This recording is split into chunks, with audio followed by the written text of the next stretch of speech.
Alam mo ba na ang Kwaresma ay hindi lang 40 araw ng pagtitiis. Hindi lang ito pag-give up ng paborito mong adobo, matcha, lakwatsa o social media. Ang Kwaresma ay paanyaya ng Diyos para magbago ka. Handa ka ba? Ano ba talaga ang Kwaresma? Ang Kwaresma ay 40 araw ng paghahanda.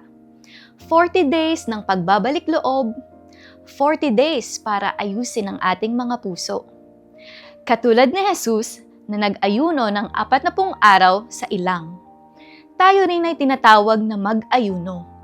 Hindi lang sa pagkain, kundi sa kasalanan. Para kanino ito? Hindi lang ito para sa mga matatanda, hindi lang ito para sa mga madre o pare. Ang Kwaresma ay para sa iyo. Oo, ikaw at ako, tayong mga kabataan. Ikaw na pagod, Ikaw na confused.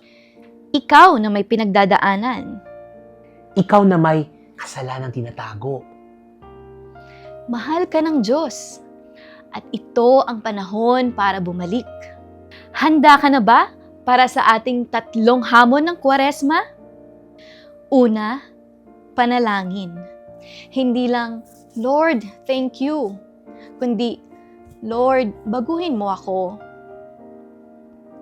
Ikalawa, pag-aayuno or fasting. Hindi lang ito pag-give up ng only rice, kundi pag-give up ng pride, pag-give up ng toxic habits, pag-give up ng galit. Ikatlo, kawang gawa. Hindi lang pag-share ng post, kundi pag-share ng oras, pag-intindi, at pagmamahal. Hindi madali ang Kwaresma. Masakit magbago, masakit magpatawad. Pero alam mo kung anong mas masakit? Yung hindi ka nagbago. Sa dulo ng Kwaresma, may krus.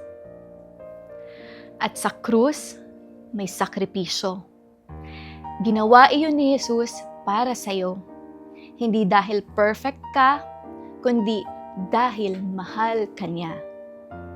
Kaya ngayong Kwaresma, huwag mo lang daanan. Damhin mo, isabuhay mo, magbago ka. Simulan mo ngayon. Isang dasal, isang sakripisyo, isang hakbang pabalik sa Diyos. Handa ka na ba? Ano ang isinakripisyo mo para sa Diyos ngayong 40 araw ng Kwaresma?